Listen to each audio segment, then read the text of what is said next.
ሰላም ቤተሰቦች እንዴት ቆይታችኋል? ዛሬ ደግሞ የቀን ቤተሰቦች ከዘረዘርን በኋላ በሁሉም ቤተሰቦች ቃላትን አብረን የምንመሰርት ይሆናል። አብራችሁ ቆዩ። ቀ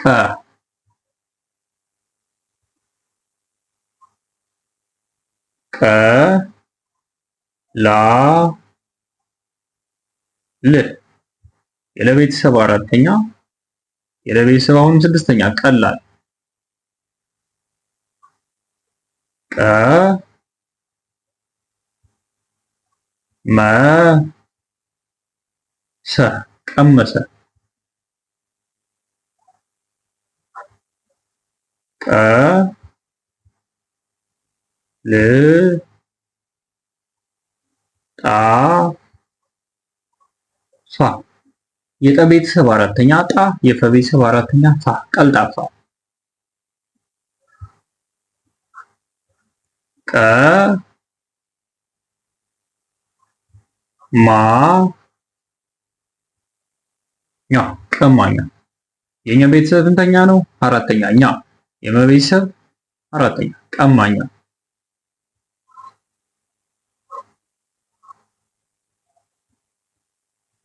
ቀባ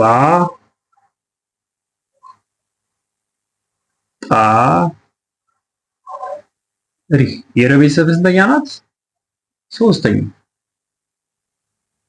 አንድ ላይ ቀባጣሪ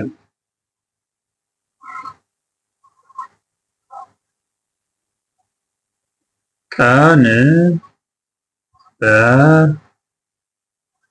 በር ቀንበር ቀንበር የነ ቤተሰብ ስድስተኛ የረ ቤተሰብ ስድስተኛ ቀንበር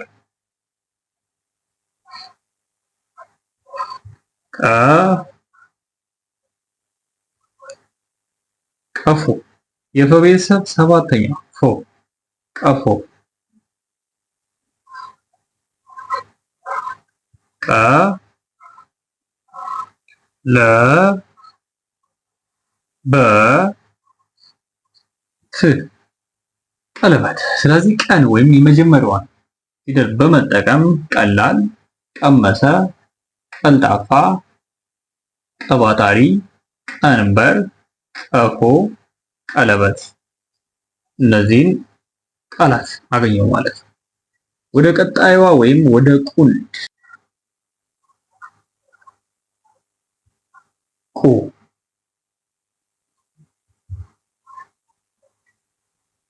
ቁ ል ል ቁልል የለቤተሰብ ስድስተኛ ሁለት ይጠቅም ያለው አንድ ላይ ቁልል ቁ ም የመቤተሰብ ስድስተኛ ሳ የሰቤተሰብ አራተኛ ጥ የጠቤተሰብ ስድስተኛ ን የነቤተሰብ ስድስተኛ አንድ ላይ ቁም ሳጥን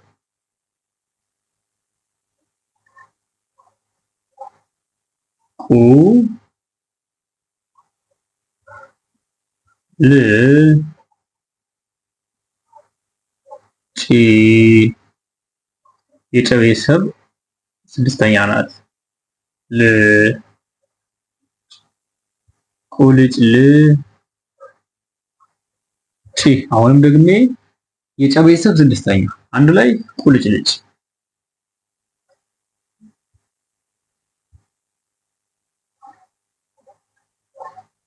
ቁ ራ የረ ቤተሰብ አራተኛ ጪ ቁራጭ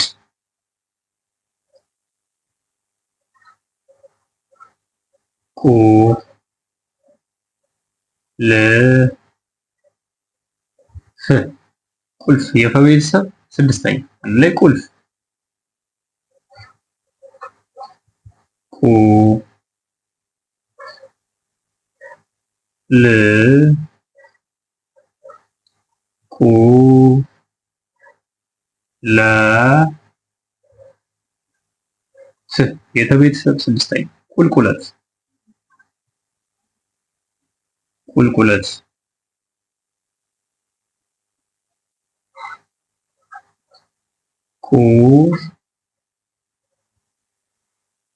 ማ ቁማር ቁማር ቁ ጪ ታ የተቤተሰብ አራተኛ ቁጭታ። ቀጣይ ቂ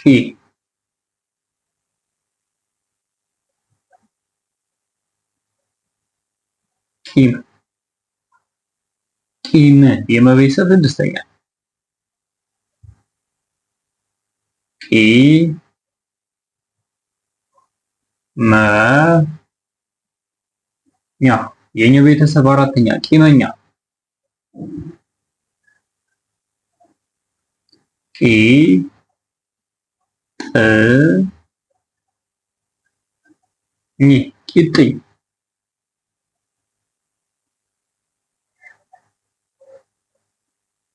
ቂ ም የመቤተሰብ ስድስተኛ በ ቀ ል ቂም በቀል ቂም በቀል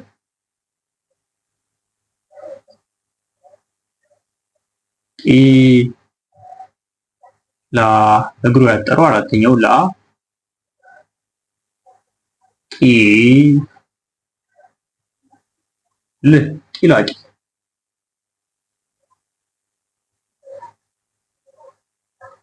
ቂ ል ነ ት ቂልነት ቂልነት። ወደ ቃ እንሂድ። አራተኛው ፊደላችን ቃ ነው። ወደ ቃ እንሄዳለን።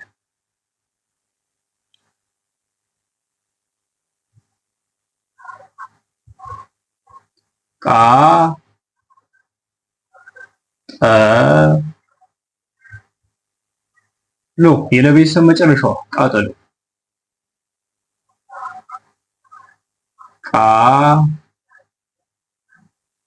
ሲ የሰቤተሰብ ሶስተኛ ም የመቤተሰብ ስድስተኛ ቃሲም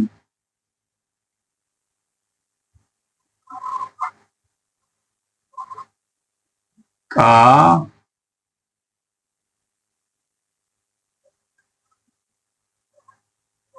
ጪ የጨቤተሰብ ስድስተኛ ል የለቤተሰብ ስድስተኛ ቃጪ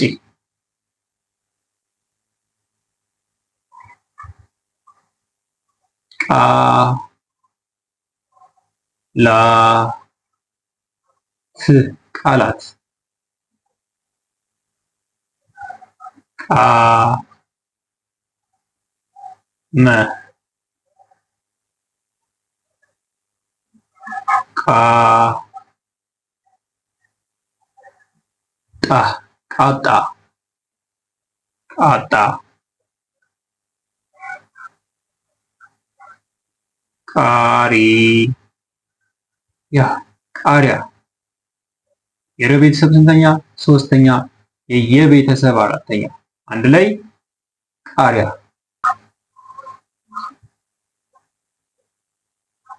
ቃ ላ ባ ይህ ቃላባይ ቃላባይ። ስለዚህ ቀን በመጠቀም ቀላል፣ ቀመሰ፣ ቀልጣፋ፣ ቀማኛ፣ ቀባጣሪ፣ ቀንበር፣ ቀፎ፣ ቀለበት። ቁን በመጠቀም ቁልል፣ ቁምሳጥን፣ ቁልጭልጭ፣ ቁራጭ፣ ቁልፍ፣ ቁልቁለት፣ ቁማር፣ ቁጭታ። ቂም በመጠቀም ቂም፣ ቂመኛ፣ ቂጥኝ፣ ቂም በቀል፣ ቂላቂት፣ ቂልነት። ቃን በመጠቀም ቃጠሎ፣ ቃሲም፣ ቃጭል፣ ቃላት፣ ቃመ፣ ቃጣ፣ ቃሪያ፣ ቃላባይ። አምስተኛ ፊደላችን ደግሞ ቄ ናት።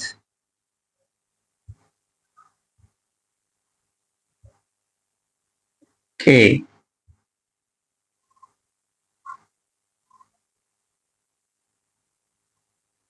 ቄስ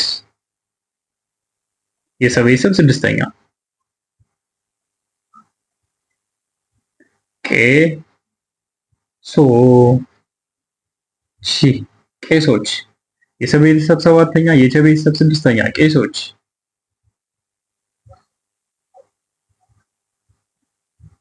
ቄ ራ የረ ቤተሰብ አራተኛ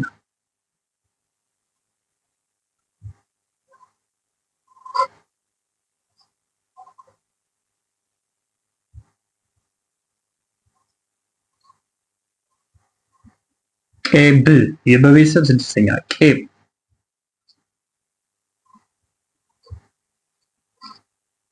ቄ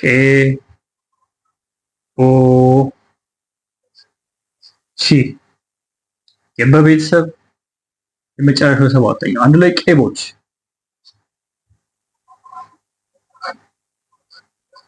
ቄ ን ጠ ኛ ቄንጠኛ ቄንጠኛ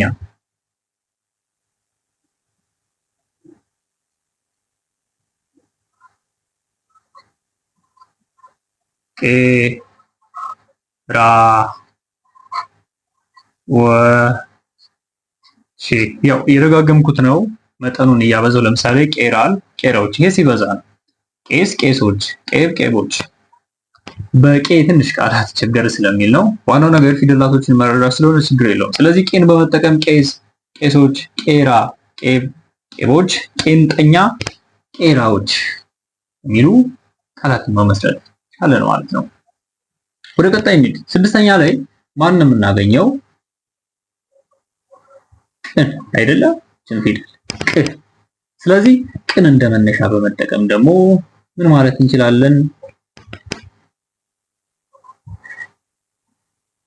ቅ አሁንም ልድገማት ቅ ል ቅቅል የቤተሰብ ስድስተኛ ቅ ል ለቤተሰብ ስድስተኛ አሁንም ጥ የጠቤተሰብ ስድስተኛ ፍ የፈ ቤተሰብ ስድስተኛ ና የበቤተሰብ ስድስተኛ ል አሁንም ብ አንድ ላይ ቅልብልብ ቅልብልብ ቅ መ ማ ቅ ረዘም የሚል ቃል ነው። ቅመማ ቅመም ቅመማ ቅመም። ወደፊት ስለ አናባቢ ፊደል በደንብ አሳያችኋለሁ። አናባቢ ፊደል እያንዳንዶቹ ፊደላት አናባቢ ያላቸው እና ያ ነገር ፊደላቶችን በደንብ ለይታችሁ ማወቅ እንድትችሉ ድምጻቸውን ይረዳችኋል። ወደፊት በምሰራው ቪዲዮ አንድ ራሱ የቻለ ቪዲዮ ስለ አናባቢ ፊደል እንሰራላችሁ ይሆናል። ቅመማ ቅመም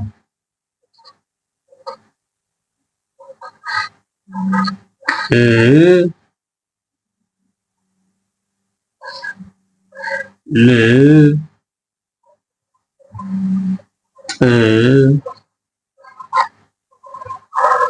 ም ቅልጥም የጠቤተሰብ ስድስተኛ የመቤተሰብ ስድስተኛ ላይ ቅልጥም። መጨረሻ ላይ ሰባተኛ ፊደላችን ቆ ከላይ ካናት በኩል ቀለበት ያላት ቆ የፈቤተሰብ ስድስተኛ ጣ የጠቤተሰብ አራተኛ እና የነቤተሰብ አራተኛ አንድ ላይ ቆፍጣና ቆፍጣና ኮ ራ የረቤተሰብ አራተኛ ጥ የጠቤተሰብ ስድስተኛ ነ የነ ቤተሰብ የመጀመሪያው ማለት ነው። ቆራጥነት የቤተሰብ የተ ቤተሰብ ስድስተኛ አንድ ላይ ቆራጥነት።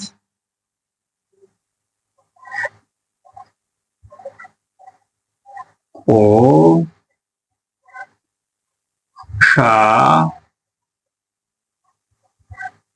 ሻ ሻ እንደግም የሆነው የሸ ቤተሰብ አራተኛ ሁለት አንድ ላይ ቆሻሻ።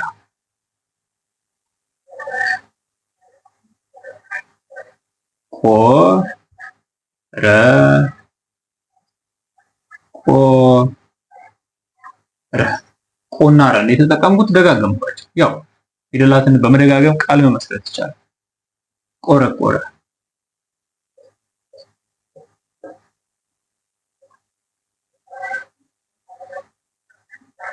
ቆ ረ ኸ ደ ቆረፈደ ቆረፈደ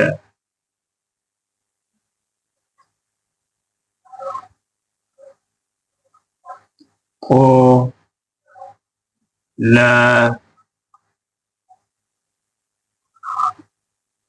ቆለፈ ቆለፈ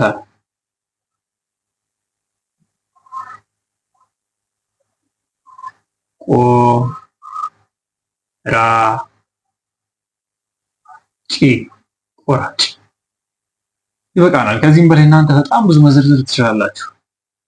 ስለዚህ እዚህ ጋር ስንመጣ በቄ ቄስ፣ ቄሶች፣ ቄራ፣ ቄብ፣ ቄቦች፣ ቄንጠኛ፣ ቄራዎች፣ በቅ ቅቅል፣ ቅልጥፍና፣ ቅምሻ፣ ቅርፊት፣ ቅልብልብ፣ ቅመማ ቅመም፣ ቅልጥም።